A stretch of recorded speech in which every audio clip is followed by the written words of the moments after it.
Mes enfants utilisent ta piscine pendant que tu es absent, alors laisse-nous une clé où nous entrerons par effraction, a dit mon frère après mon refus. Ils sont entrés, ont saccagé l'endroit, et quand j'ai appelé la police, toute ma famille a pris son parti, alors Je m'appelle Étienne. J'ai 34 ans et je travaille comme architecte logiciel. Je fais la plupart de mon travail à distance, ce qui signifie que je suis souvent à la maison, ce qui signifie que j'ai investi une quantité ridicule de temps et d'argent pour faire de ma maison exactement ce que je voulais qu'elle soit. Il y a 2 ans, j'ai acheté une maison près de Charlotte. Rien de tape à accent Graveleuil. 3 chambres, une cour décente et une piscine. La piscine était l'argument de vente, honnêtement. La maison elle-même avait besoin de travaux quand je l'ai achetée, et j'ai passé la plupart de mes week-ends pendant la première année à arracher la moquette, à poncer les sols, à refaire la salle de bain d'amis, à aménager un véritable bureau à domicile. C'est la mienne d'une manière qui va au-delà de la simple propriété. Je l'ai construite pour qu'elle devienne ce qu'elle est. Mon frère Damien a 4 ans de plus que moi. Il est père au foyer. Sa femme Valérie travaille comme hygiéniste dentaire et ils ont 3 enfants, 11, 8 et 5 ans. J'aime ces enfants. C'est un contexte important pour ce qui suit car Damien a une façon de tout ramener aux enfants quand il s'agit en réalité de lui. Damien et moi n'avons jamais eu une relation terrible, mais nous n'en avons jamais eu une excellente non plus. Il y a toujours eu ce courant sous-jacent avec lui, cette énergie comme s'il tenait un compte. Quand j'ai acheté la maison, son premier commentaire n'a pas été des félicitations. C'était « ça doit être agréable de ne pas avoir 3 bouches à nourrir ». Quand je lui ai montré la cuisine rénovée, il a dit « tu sais, tu aurais pu simplement embaucher quelqu'un ». Toujours un petit coup, toujours enveloppé d'un sourire, de sorte que vous vous sentez fou si vous le signalez. Notre mère, Lynn, a 62 ans, elle est veuve. Papa est décédé il y a 5 ans d'une crise cardiaque. Elle vit dans un appartement à environ 20 minutes de nous deux. Maman est une pacificatrice, ce qui semble agréable jusqu'à ce que vous réalisiez qu'en pratique, cela signifie qu'elle prend le parti de celui qui se plaint le plus fort. Et Damien a toujours été plus bruyant que moi. La seule personne de la famille qui m'ait vraiment soutenu est mon oncle Raymond, le frère aîné de papa, 67 ans, entrepreneur à la retraite. Raymond m'a en fait aidé avec certaines rénovations de la maison. Il est venu de Greensboro 3 week-ends de suite pour m'aider à refaire la terrasse. Il n'a jamais rien demandé, n'a jamais rendu la chose bizarre. C'est le genre de gars qui arrive avec ses propres outils et une glacière pleine de sandwichs et se met au travail. Raymond a toujours vu à travers le jeu de Damien, et il a eu sa propre histoire compliquée avec ma mère qui avait des préférences. Il y a donc une entente entre nous qui n'a pas besoin de beaucoup d'explications. Voici un contexte supplémentaire qui compte plus tard. Quelques mois avant tout cela, j'avais commencé à travailler avec un avocat spécialisé en succession pour mettre en place un trust familial. J'avais bien réussi financièrement, pas riche, mais à l'aise. J'avais la maison, un compte de retraite solide et un compte d'investissement séparé qui avait atteint environ 400 000 $. L'oncle Raymond est celui qui a suggéré le trust. Sa pensée était simple. Planifier maintenant pendant que les choses sont calmes, pas plus tard quand elles sont désordonnées. J'avais tranquillement mis les choses en place pour ajouter Damien et ma mère comme bénéficiaires. L'idée était de les surprendre lors d'un dîner de famille après mon retour de Denver. Je voulais faire quelque chose de significatif pour les personnes que j'aimais. Gardez cela à l'esprit. Alors, voici ce qui s'est passé. En juin, mon entreprise a programmé un voyage de 2 semaines à Denver. Quelques jours de retraite interne suivis de réunions avec des clients. Je ne voyage pas beaucoup pour le travail, mais c'était important et j'attendais cela avec impatience. J'ai commencé à préparer la maison environ 1 semaine avant mon départ. J'ai réglé le thermostat, mis le courrier en attente, demandé à mon voisin Gilles de surveiller les choses. Gilles est un retraité d'une 50aine d'années. Il vit à côté, a plus de caméra ring qu'un présentoir Best Buy. Un bon gars. 3 jours avant mon départ prévu, Damien m'a appelé. Salut, les enfants ont demandé à venir nager pendant que tu seras parti. J'ai fait une pause. Pendant que je serai parti? Oui, Valérie est libre le mardi et le jeudi. Elle les emmènerait. Ils entreraient et sortiraient. Tu ne le saurais même pas. Damien, je ne serai pas là. Je ne veux pas que des gens soient chez moi quand je ne suis pas là. Ce ne sont pas des gens. Ce sont tes neveux et nièces. Je comprends ça, mais il y a des problèmes de responsabilité avec la piscine et je ne suis tout simplement pas à l'aise avec ça. Il est resté silencieux un instant. Ce genre de silence particulier que Damien fait où on le sent se recalibrer. Alors, tu préfères que ta piscine reste vide pendant 2 semaines plutôt que de laisser 3 enfants y nager. Ce n'est pas comme ça que je le formulerai, mais oui, en gros. C'est égoïste, Étienne. D'accord, je suis sérieux. Tu as cette grande maison, cette piscine, personne n'utilise rien, et tu ne peux même pas faire cette seule chose pour la famille. Je lui ai dit que je n'allais pas me disputer à ce sujet, que ma réponse était non, et que je serais heureux de les accueillir à mon retour. Il a raccroché sans dire au revoir. J'ai pensé que c'était la fin. Ennuyeux, mais gérable. Classique Damien. Puis ma mère a appelé le lendemain. Étienne, Damien m'a parlé de la situation de la piscine. Maman, il n'y a pas de situation. Il a demandé. J'ai dit non. Chérie, ces enfants sont enfermés tout l'été. La piscine de leur quartier a fermé pour maintenance. Cela signifierait tellement pour eux. Alors Damien peut les emmener à une piscine publique. Je ne vais pas laisser ma maison ouverte pendant que je suis à 1000 km. Il ne te demande pas de la laisser ouverte. Laisse-lui juste une clé. Non. Elle a soupiré. Tu sais lequel. Le soupir qui dit que je suis difficile et qu'elle en souffre. Ton père aurait voulu que vous vous occupiez l'un de l'autre. Papa aurait aussi respecté un non, maman. Cela a mis fin à la conversation, mais je pouvais dire que ce n'était pas terminé dans sa tête. C'est comme ça que les choses fonctionnent dans ma famille. Une décision n'est pas finale tant que Lynn n'est pas d'accord. J'ai pris l'avion pour Denver un mercredi matin, j'ai atterri, je me suis enregistré à l'hôtel, j'ai envoyé un SMS à Gilles pour lui dire que j'étais parti, et de me faire savoir si quelque chose semblait bizarre. Il a répondu par un pouce levé. Les premiers jours se sont bien passés. Des trucs de retraite, des dîners d'équipe, les exercices habituels de team building d'entreprise qui donnent envie aux introvertis de ramper sous une table. J'ai vérifié la maison via mon application de sécurité quelques fois. Tout semblait normal. La caméra du Porsche d'entrée ne montrait rien d'autre qu'un livreur FedEx et un écureuil avec des ambitions. Gilles m'a envoyé un SMS une fois pour dire qu'il avait pris un colis sur mon Porsche et l'avait mis dans son garage pour moi. Calme. Damien n'avait pas appelé ni envoyé de SMS depuis notre conversation, ni maman. J'ai même commencé à penser qu'ils avaient peut-être laissé tomber. Peut-être que Damien avait emmené les enfants à une piscine publique et que tout le monde était passé à autre chose. Puis, samedi soir vers 21h, heure des Rocheuses, j'ai reçu une notification sur mon téléphone. Mouvement détecté. Intérieur, salon. J'ai failli l'ignorer. J'ai déjà eu de fausses alertes. Un rideau bougeant près d'une ventilation. La lumière changeant à travers une fenêtre, mais quelque chose m'a poussé à ouvrir l'application. Le flux de la caméra s'est chargé et je regardais mon salon. Sauf que quelqu'un se tenait dedans. Les lumières étaient allumées. Il y avait des serviettes de piscine sur mon canapé et une paire de chaussures d'eau pour enfants posées au milieu de mon parquet. Je suis resté assis là à regarder mon téléphone pendant 30 secondes complètes avant même de réaliser ce que je voyais. Quelqu'un était chez moi. J'ai ouvert le flux de la caméra et je me suis juste assis au bord de mon lit d'hôtel à regarder. Les lumières du salon étaient allumées. Il y avait 2 serviettes de plage drapées sur mon canapé. Le bon canapé, celui que j'avais spécifiquement choisi parce que le revêtement correspondait au reste de la pièce. Une paire de chaussures d'eau pour enfants était posée au milieu de mon parquet, et il y avait une traînée mouillée menant de la porte coulissante arrière à travers le salon et dans la cuisine.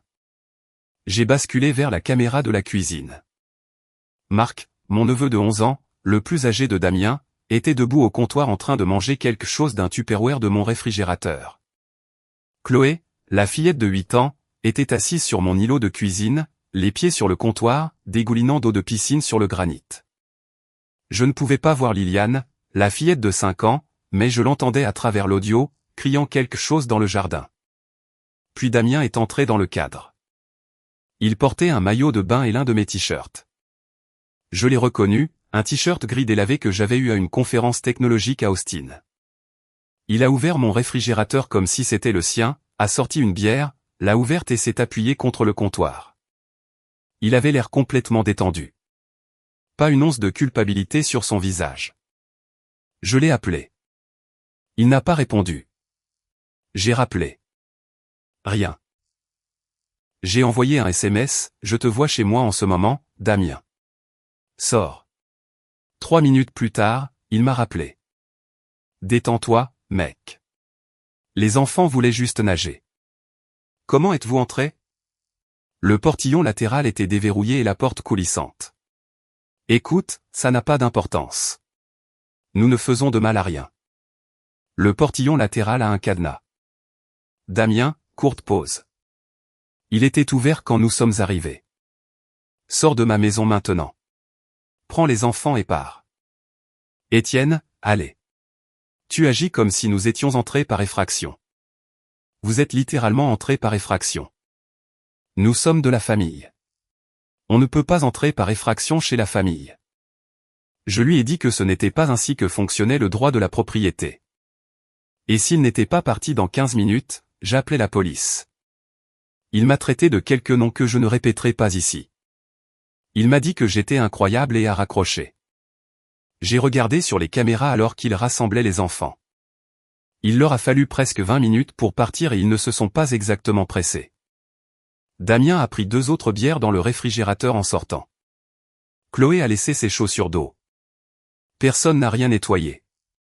Après leur départ, je suis resté assis dans ma chambre d'hôtel, ressentant un mélange étrange de colère et d'incrédulité. J'ai appelé Gilles, le voisin. Il a décroché à la 2e sonnerie. Gilles, as-tu vu quelqu'un chez moi aujourd'hui? Oh, oui. Ton frère est venu plusieurs fois. J'ai vu sa camionnette dans l'allée mardi et encore jeudi. J'ai pensé que tu lui avais donné le feu vert plusieurs fois. Plusieurs fois. Mardi et jeudi. Ce n'était pas une chose unique. Ils étaient venus pendant mon absence.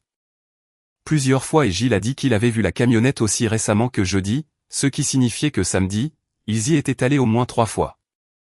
Je ne lui ai pas donné le feu vert, Gilles. Il est entré par effraction. Gilles s'est tu. Puis il a dit, eh bien, zut, j'ai des images de caméra de l'allée des 3 jours si tu en as besoin. Je lui ai dit de tout sauvegarder. J'ai envoyé un SMS à ma mère ensuite. J'ai fait simple. Savais-tu que Damien était allé chez moi pendant mon absence? Elle a répondu presque immédiatement. Il a mentionné que les enfants étaient allés nager. Je pensais que vous aviez réglé ça. Nous n'avons pas réglé ça. J'ai dit non, il est entré par effraction.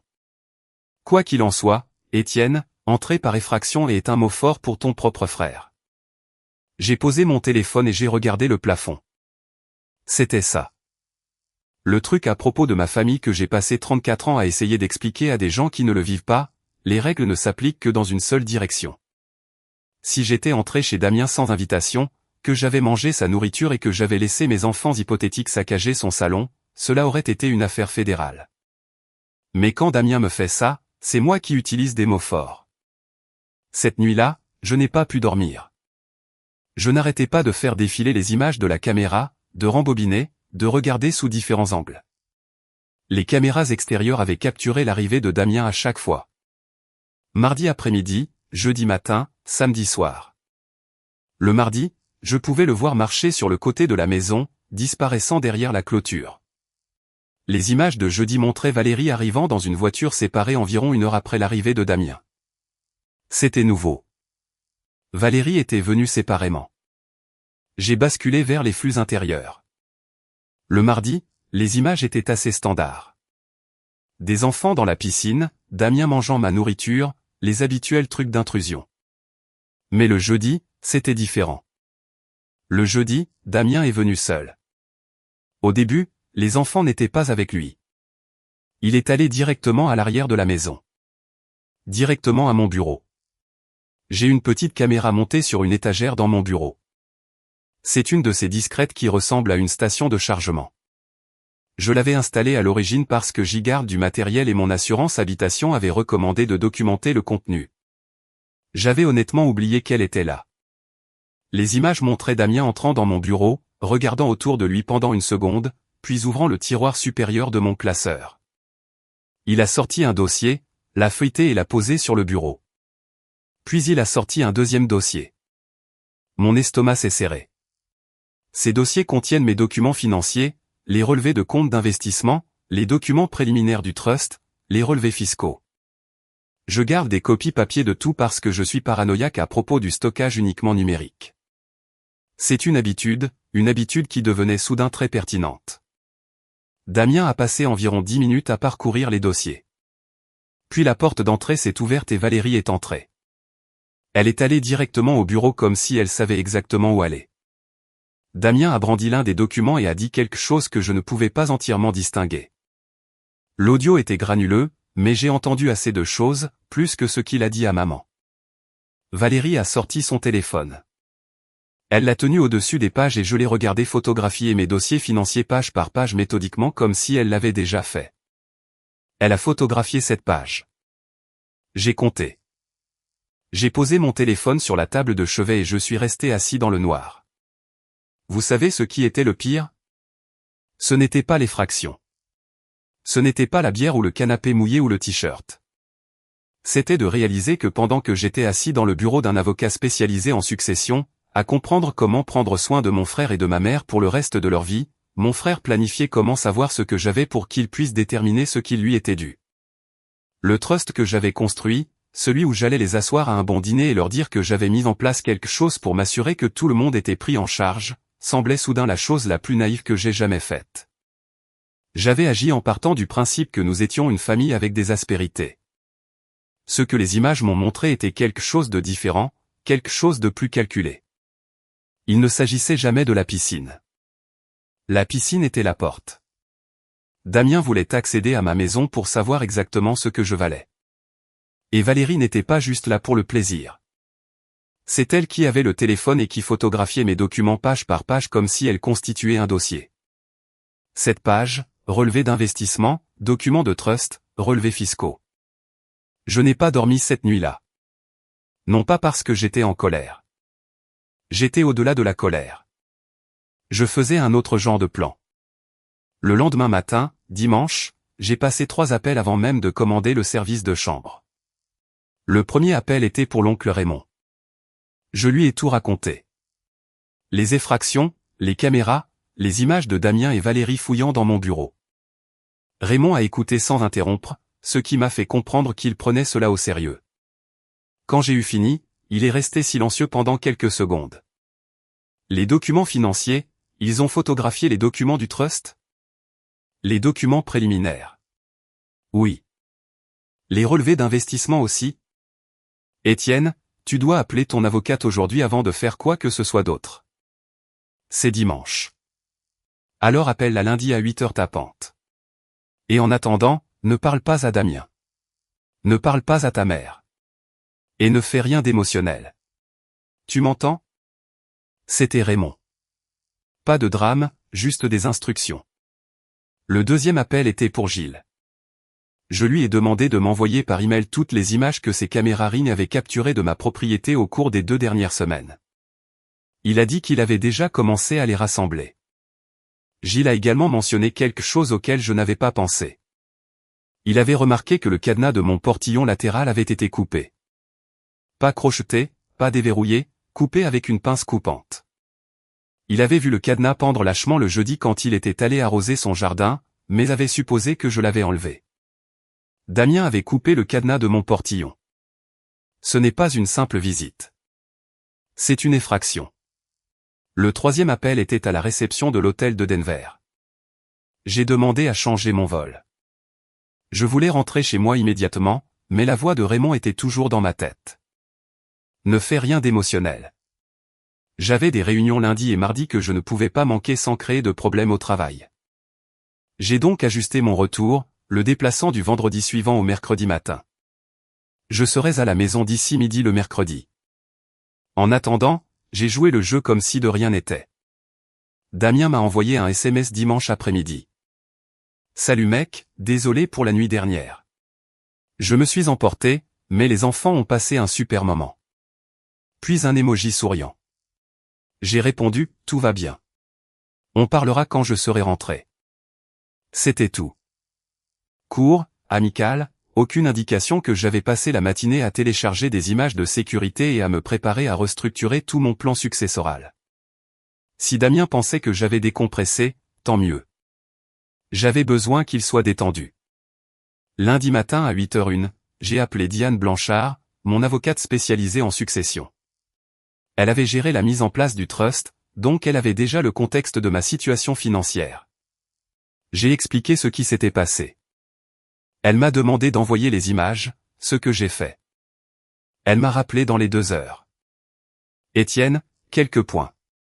Premièrement, c'est une effraction classique. Le cadenas coupé seul établit une entrée forcée. Deuxièmement, les images intérieures de fouillant dans tes documents personnels et les photographiant sont une préoccupation distincte. Selon ce qu'ils font de ces informations financières, cela pourrait être pertinent pour des problèmes futurs. Quel genre de problème? S'ils essaient d'utiliser ces informations dans n'importe quel type de conflit familial, de te faire pression pour de l'argent, de prétendre que tu leur dois un soutien, quoi que ce soit de ce genre. Avoir la preuve qu'ils l'ont obtenu par effraction dans ta maison est extrêmement précieux pour toi. Elle a fait une pause. Tu as mentionné le trust. Où en est-il? J'allais les ajouter comme bénéficiaires. Passé. Très passé. Diane m'a expliqué le processus de modification du trust. Ce n'était pas compliqué. Le trust était révocable, ce qui signifiait que je pouvais changer les bénéficiaires à tout moment. Je lui ai dit que je voulais que Damien et ma mère soient entièrement retirés. Je voulais que l'oncle Raymond soit ajouté comme bénéficiaire principal, et je voulais établir un fonds de bourse d'études au nom de mon père, quelque chose pour les étudiants en formation professionnelle dans la région de Charlotte. Elle a dit qu'elle pouvait rédiger les amendements d'ici la fin de la semaine. L'autre point était les dégâts matériels. Elle m'a recommandé de faire évaluer la maison à mon retour, de tout documenter, d'obtenir des devis de réparation et de préparer une demande formelle de dommages-intérêts. Si Damien refusait de payer, nous pourrions poursuivre l'affaire devant le tribunal des petites créances ou le tribunal civil. Elle a également suggéré que je dépose un rapport de police pour l'effraction, quelle que soit ma décision concernant les dommages. Même si tu ne veux pas porter plainte, et c'est ton choix, avoir le rapport au dossier te protège s'ils enveniment les choses. Je veux être honnête sur quelque chose ici. Une partie de moi, une partie très significative, voulait simplement laisser tomber. Je n'arrêtais pas de penser à mon père. C'était le genre de personne qui aurait détesté tout ça. Il croyait en la famille avant tout. Et je pense que s'il avait été vivant, rien de tout cela ne se serait produit parce que Damien n'aurait jamais osé. Mais papa n'était pas là et la famille en laquelle il croyait s'était transformée en quelque chose qu'il ne reconnaîtrait pas. L'oncle Raymond a dû sentir que j'hésitais car il m'a appelé lundi soir. « Tu fais ce qu'il faut ?» a-t-il demandé. Sans préambule. Je fais ce qui est logique. Bien, parce que je connaissais ton père mieux que quiconque. Et je vais te dire exactement ce qu'il aurait dit. Il aurait dit, la famille ne s'introduit pas chez la famille. Il aurait dit, tu as gagné ce que tu as gagné, et personne n'a le droit de faire l'inventaire sans ta permission. Ne laisse pas Lynn réécrire ton père en un saint faible qui laisserait les gens marcher sur ses enfants. Il n'était pas cet homme. Cela m'a décidé. J'ai passé lundi et mardi en réunion, agissant de manière complètement normale. Personne au travail n'avait la moindre idée de ce qui se passait. J'ai souri. J'ai présenté. J'ai serré la main des clients. Tout ce temps, je pensais au téléphone de Valérie planant au-dessus de mes documents. Mardi soir, alors que je mangeais un hamburger du service de chambre et que je révisais mes clips de caméra pour la 10e fois, Damien m'a envoyé une photo. Ses enfants, tous les 3, dans ma piscine. De grands sourires. Des frites de piscine. Le tout. Légende, merci d'être enfin cool, frérot. Avec un emoji pouce levé. Il allait toujours chez moi. Même après que je lui ai dit de sortir, même après l'appel téléphonique, il avait pris mon « tout va bien » comme un feu vert et avait continué. D'une manière étrange, j'ai presque admiré l'audace. Presque. J'ai regardé cette photo pendant longtemps. Ses enfants avaient l'air vraiment heureux. Marc faisait un plongeon. Chloé flottait sur un radeau. Et la petite Liliane était assise sur les marches de la piscine avec son flotteur, souriant à l'appareil photo. Pendant une fraction de seconde, j'ai ressenti un pincement de quelque chose. Pas de la culpabilité exactement, mais de la tristesse. Ces enfants n'avaient pas choisi leur père. Ils n'avaient pas comploté ou fouiné. Ils voulaient juste nager. Mais ensuite, j'ai zoomé sur l'arrière-plan de la photo. À travers la vitre de la porte coulissante, je pouvais voir mon salon. Un de mes coussins de canapé était par terre. Il y avait une boîte à pizza sur la table basse. Et la lampe, celle que j'avais achetée lors d'une vente aux enchères et recablée moi-même, était renversée. Il saccageait ma maison. Et Damien m'envoyait les preuves, emballées. J'ai enregistré la photo, l'ai transmise à Diane, puis j'ai répondu à Damien, ça a l'air amusant. À bientôt. Mercredi matin, j'étais dans un vol de 6 heures du matin pour Charlotte. Dans l'avion, j'ai fait une liste sur mon téléphone. Je suis une personne à liste. Poursuivez-moi. Numéro non urgent de la police déjà enregistré. La lettre de mise en demeure de Diane rédigée est dans mon email. Les images extérieures de Gilles sauvegardées sur mon disque cloud. Mes propres images intérieures, idem. La photo de la piscine horodatée que Damien m'avait envoyée. Celle avec mon salon saccagé clairement visible en arrière-plan. L'accord de trust révisé attendant ma signature au bureau de Diane. Tout était rangé, tout était documenté, tout était prêt. Damien pensait que je rentrais vendredi. Il pensait que nous prendrions une bière et en ririons. Il pensait que l'affaire de la piscine s'était calmée et que son petit frère avait enfin appris à partager. Restez avec moi parce que ce qui s'est passé quand j'ai franchi ma porte d'entrée a fait passer les fractions pour la partie facile. J'ai atterri à Charlotte juste avant midi le mercredi. Gilles est venu me chercher à l'aéroport. Je n'avais pas voulu laisser ma voiture au parking longue durée, et Gilles avait proposé avant même que je le demande. Sur le chemin du retour, il m'a tendu une clé USB. Tout ce que j'ai, horodaté, sa camionnette entrant et sortant, clair comme de l'eau de roche. Merci, Gilles. Une dernière chose. Lundi soir, tu étais toujours à Denver. J'ai vu la femme de ton frère arriver vers 21h, seule. Elle est entrée et sortie en une vingtaine de minutes. Pas d'enfant. Valérie chez moi. Seul lundi soir. Je n'avais pas vu ça sur mes caméras car les intérieurs n'activent le mouvement que si elle était allée directement au bureau et revenue, les caméras du salon et de la cuisine n'auraient pas été déclenchées. Mais la caméra d'aller de Gilles avait capturé sa voiture. J'ai pris une note mentale et n'ai rien dit d'autre à ce sujet avant de pouvoir vérifier les images du bureau. Quand je suis entré dans mon allée, la première chose que j'ai remarquée était le portillon latéral. Le cadenas avait complètement disparu, pas seulement coupé, retiré. Le portillon était légèrement ouvert. J'ai fait le tour de la maison et j'ai d'abord regardé la piscine. 2 de mes chaises de patio étaient cassées, pas seulement renversées. Les cadres en aluminium étaient tordus comme si quelqu'un s'était tenu dessus. Il y avait des jouets de piscine que je ne possédais pas éparpillés sur la terrasse. Une glacière en mousse était posée dans un coin avec de la glace fondue et des boîtes de jus vide flottant dedans. La piscine elle-même avait une teinte verdâtre trouble. Quelqu'un l'avait fait fonctionner sans maintenir l'équilibre chimique. Je suis entré par la porte coulissante arrière, qui était déverrouillée. Le rail avait des dommages visibles, des rayures là où quelque chose avait été coincé dans le mécanisme de verrouillage. L'intérieur était pire que ce à quoi je m'attendais d'après les images de la caméra. Le canapé du salon avait des taches d'eau sur 2 coussins. Une boîte à pizza était toujours sur la table basse, ouverte avec du fromage séché collé sur le carton. Ma lampe était par terre avec l'abat-jour tordu. Il y avait des empreintes boueuses, petites, de taille enfant, sur le carrelage de l'entrée et sur le parquet. La salle de bain d'amis était la pire. Toilette non tirée, serviettes mouillées par terre, savon étalé sur le miroir. Quelqu'un avait dessiné un smiley sur le miroir avec ce qui ressemblait à du dentifrice. J'ai traversé chaque pièce en prenant des photos et des vidéos avec mon téléphone. Cuisine, vaisselle dans l'évier, nourriture disparue du réfrigérateur, une boîte de céréales laissée ouverte sur le comptoir. Bureau.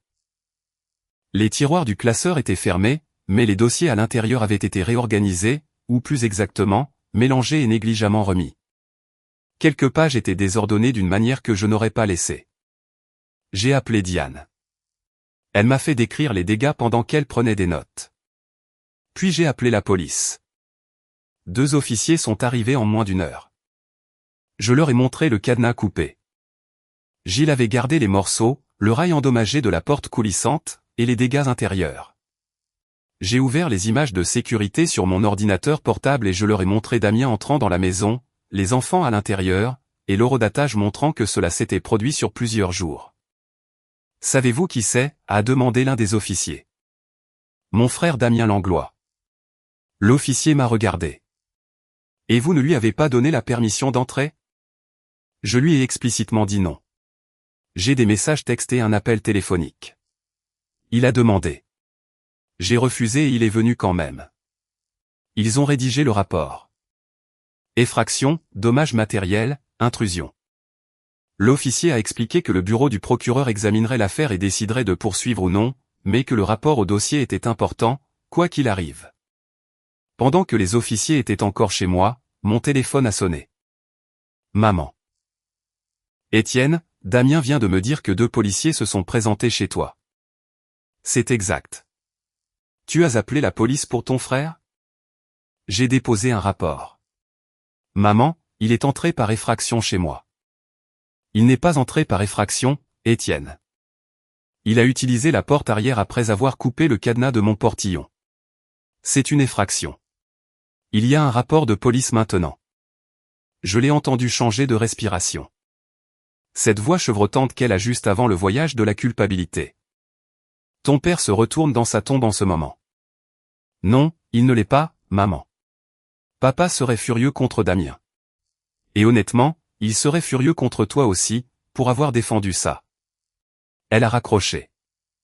En moins d'1 heure, les messages ont commencé. D'abord de Damien, en rafale, un mélange de colère et de panique. Tu as vraiment appelé les flics pour ton propre frère à cause d'une piscine. C'est insensé, Étienne. Les enfants nageaient juste. Valérie est furieuse. Tu l'as vraiment fait maintenant. Je n'ai pas répondu. Puis Valérie m'a envoyé un message direct, ce qu'elle ne fait presque jamais. J'espère que tu es heureux. Tu as traumatisé les enfants. Marc demande si son oncle le déteste. Comment dors-tu la nuit ? Je n'ai pas répondu non plus. Puis maman à nouveau. Je t'ai mieux élevé que ça. La famille n'appelle pas la police pour la famille. Tu dois laisser tomber ça immédiatement et t'excuser auprès de Damien. J'ai mis mon téléphone en mode « ne pas déranger » et je me suis assis à ma table de cuisine avec un verre d'eau. La maison était en désordre autour de moi. Ma famille détonnait dans mes messages. Et pour la première fois depuis des jours, je me sentais complètement calme parce qu'ils ne savaient toujours pas pour les images du bureau. Ils ne savaient toujours pas que j'avais regardé Damien et Valérie fouiller dans mes documents financiers. Ils ne savaient toujours pas pour le trust dont ils avaient été retirés. Et ils ne savaient absolument pas pour la visite solitaire de Valérie lundi soir. J'ai envoyé un message à Damien, « Viens chez moi demain à 17 h, seul. Nous devons parler. » Il a répondu en environ 3 secondes. D'accord, mais cette conversation sera très différente de ce que tu penses. J'ai presque souri. Il avait raison, mais pas de la manière qu'il entendait. L'après-midi suivant, j'ai vérifié les images de la caméra du bureau de lundi soir, la visite que Gilles avait signalée. Bien sûr, Valérie était revenue seule pendant que Damien restait à la maison avec les enfants. Elle est allée directement à mon bureau, a ouvert le classeur et a photographié 4 pages supplémentaires. Des documents différents cette fois, les documents du trust qui listent la structure spécifique des bénéficiaires et les soldes des comptes d'investissement. Elle était revenue pour une deuxième passe. Elle construisait une image complète de mes finances. J'ai aussi sauvegardé ces images, les ai ajoutées au dossier, et j'ai attendu 17 h. Damien est arrivé à 17h07. Il est entré par la porte d'entrée, que j'avais laissée déverrouillée, et m'a trouvé assis à la table de la cuisine avec mon ordinateur portable ouvert. « Avant que tu ne commences, » a-t-il dit, levant la main. « Je veux que tu saches que ce que tu as fait, appeler les flics, était complètement déplacé. Ce sont tes nièces et ton neveu. Ils voulaient juste nager. Et maintenant Valérie veut parler à un avocat pour harcèlement. Assieds-toi, Damien. » Je ne m'assieds pas. Tu me dois des excuses. Tu vas vouloir t'asseoir. Quelque chose dans ma voix a fait mouche car il a tiré une chaise et s'est assis. J'ai tourné l'ordinateur portable vers lui. Ceci est une séquence de sécurité du jeudi 27 juin. C'est toi dans mon bureau. Son visage n'a pas encore changé. C'est toi qui ouvres mon classeur. C'est toi qui examines mes documents financiers. J'ai cliqué sur le clip suivant, et c'est Valérie qui les photographie page par page. Le visage de Damien est devenu blanc. Pas rouge, blanc. Le sang s'est simplement vidé de son visage. Et ceci, ai-je dit, cliquant une fois de plus. C'est Valérie qui revient seule lundi soir pour photographier le reste? Il a fixé l'écran. Sa bouche s'est ouverte, mais rien n'en est sorti. Tu devrais probablement appeler Valérie, ai-je dit. Damien est resté assis à ma table de cuisine, fixant l'écran de l'ordinateur portable pendant ce qui a semblé une minute entière. Puis il a levé les yeux vers moi, et je l'ai vu passer par environ 5 stratégies différentes dans ses yeux. Déni, colère, diversion, charme, et finalement quelque chose qui s'est rapproché de la peur. D'accord, a-t-il dit. D'accord, regarde. Valérie était juste. Elle était curieuse. Elle n'allait rien faire avec ces informations. Curieuse de quoi exactement? Tu sais, comment tu te portes financièrement. Elle est entrée chez moi pour savoir comment je me porte financièrement? Ce n'était pas comme ça. C'était exactement comme ça, Damien. J'ai regardé. 3 visites distinctes. Tu as coupé mon cadenas. Tu es entré sans permission. Et ta femme a systématiquement photographié mes dossiers financiers privés. Ce n'est pas de la curiosité. C'est quelque chose d'autre entièrement. Il s'est frotté le visage avec les 2 mains. Qu'est-ce que tu veux que je dise? Je veux que tu me dises ce que tu avais l'intention de faire avec ces informations. Longue pause. Il a regardé le sol. Valérie pensait. Elle avait cette idée que si nous savions ce que tu avais, nous pourrions faire valoir à maman que tu nous aides davantage, que tu contribues davantage aux affaires familiales. Elle disait que ce n'était pas juste que tu aies tout ça et que nous ayons du mal. Donc, tu allais utiliser mes propres dossiers financiers pour me faire pression afin de me soutirer de l'argent? Ce n'était pas de la pression. C'était juste de l'information. Damien, tu es entré par effraction chez moi et tu as volé des copies de mes documents privés. Il y a un mot pour ça. Il a commencé à se mettre sur la défensive à nouveau. Je pouvais voir sa posture changer, ses épaules se redressant, mais je l'ai coupé avant qu'il ne puisse prendre de l'élan. Voici ce qui va se passer. J'ai déposé un rapport de police pour l'effraction et les dommages matériels. Mon avocate a préparé une lettre de mise en demeure pour le coût des réparations, $8 700. Cela couvre le mobilier de patio, le mécanisme de la porte coulissante, un nettoyage professionnel, le remplacement du cadenas et le rééquilibrage de la piscine.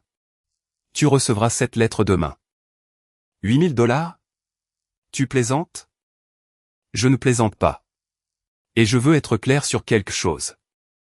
Les images de Valérie photographiant mes documents font également partie du dossier. Maintenant, mon avocate les a. Mon voisin a des images extérieures corroborant les dates et les heures, et tout est sauvegardé à plusieurs endroits. Si l'un de vous deux utilise un jour ces informations financières à quelque fin que ce soit, pour me faire pression, pour en parler à maman, pour impliquer un tiers, je ferai appel à toutes les options légales qui me sont disponibles. Damien s'est levé, sa chaise a grincé sur le sol. C'est insensé. Tu es mon frère. Nous sommes de la famille. La famille ne s'introduit pas chez la famille, Damien. Tu l'as dit toi-même, tu te souviens? Tu m'as dit que tu ne pouvais pas t'introduire chez la famille. Il s'avère que tu avais tort. Il est parti sans un mot. Il a claqué la porte assez fort pour faire trembler l'encadrement. Cette nuit-là, les appels ont commencé. Maman, d'abord, Damien m'a dit ce qui s'était passé. Tu menaces de poursuivre ton frère en justice pour des dégâts de piscine. Tu as perdu la tête? Damien t'a-t-il parlé des documents financiers? Pause. Quels documents financiers? Demande à Damien. Demande à Valérie. Ils savent exactement de quoi je parle. Elle a rappelé 20 minutes plus tard.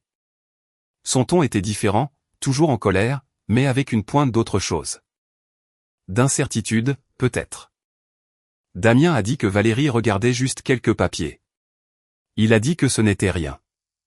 Maman, elle a photographié mes comptes d'investissement, mes relevés fiscaux et mes documents de trust lors de 3 visites distinctes, dont l'une qu'elle a faite seule la nuit pendant que j'étais à 1000 km. Silence.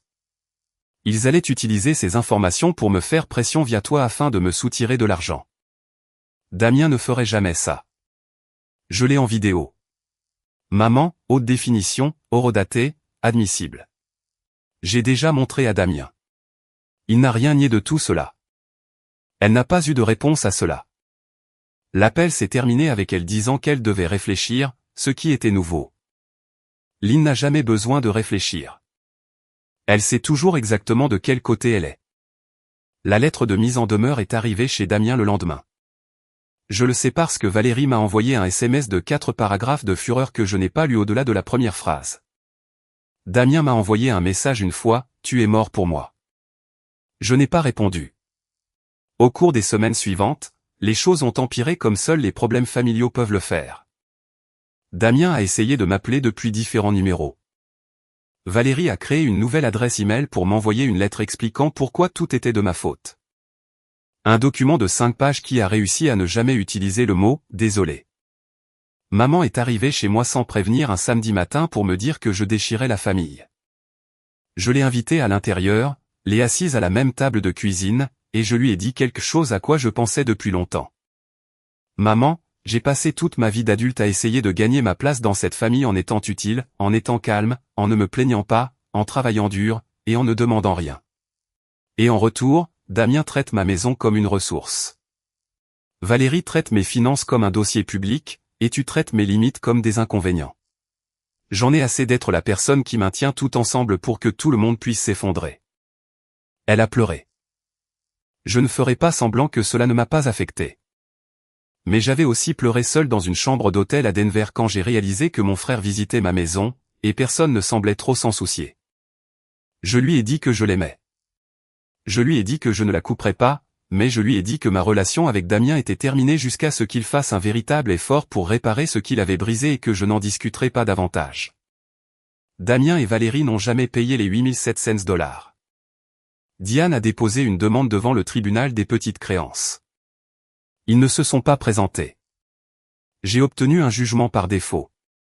Ils effectuent des paiements maintenant, lentement, à contre-cœur par le biais d'une saisie sur salaire dont Valérie est apparemment furieuse.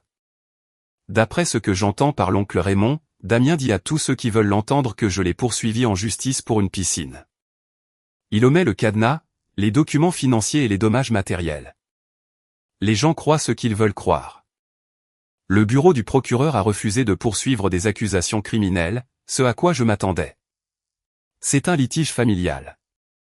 Les dommages matériels étaient en dessous du seuil qu'il priorise habituellement, et personne n'a été blessé. Le rapport de police reste cependant au dossier, et Diane dit que c'est ce qui compte à long terme. Quant au trust, j'ai signé les documents révisés 2 jours après la confrontation avec Damien. L'oncle Raymond est maintenant le bénéficiaire principal. Une partie des fonds du compte d'investissement finance une bourse d'études dans une école professionnelle de Charlotte au nom de mon père. Les 2 premiers récipiendaires ont été annoncés le mois dernier. L'un étudie le CVC, l'autre la soudure. Papa aurait adoré ça. Il croyait aux gens qui travaillaient de leurs mains, et il aurait été fier d'avoir son nom sur quelque chose qui aidait les jeunes à démarrer. Raymond a découvert le changement de bénéficiaire du trust quand je le lui ai dit pendant un dîner quelques semaines plus tard. Il est resté silencieux pendant longtemps, ce qui est inhabituel pour lui. Puis il a dit, « Ton père aurait fait la même chose. » Tu crois? Je sais. Oui, il aimait Damien, mais il n'était pas aveugle. Et il aurait voulu que son argent aille là où il ferait réellement du bien. Maman et moi parlons, pas souvent et pas de Damien. Elle est venue à la cérémonie d'annonce de la bourse, ce qui m'a surpris. Elle n'a pas dit grand-chose, mais elle était là. Je pense qu'elle commence à comprendre que ce que Damien a fait allait au-delà d'un désaccord entre frères et sœurs, mais je sais aussi qu'elle ne lâchera jamais complètement l'idée que j'aurais dû gérer ça différemment. C'est sa croix. Je ne peux pas la porter pour elle. Cela fait environ 4 mois que tout cela s'est produit. Je suis assis près de ma piscine en ce moment. En fait, c'est samedi matin. L'eau est cristalline. Je l'entretiens moi-même et mon téléphone est en mode silencieux à l'intérieur de la maison. Gilles est là-bas en train de tondre sa pelouse et regarde probablement mon allée par habitude. Le portillon a un nouveau cadenas. La porte coulissante a une nouvelle serrure. Le canapé a de nouveaux coussins. Je ne suis plus en colère. Je ne suis plus triste. Je sais juste où j'en suis et je sais qui me soutient. C'est suffisant.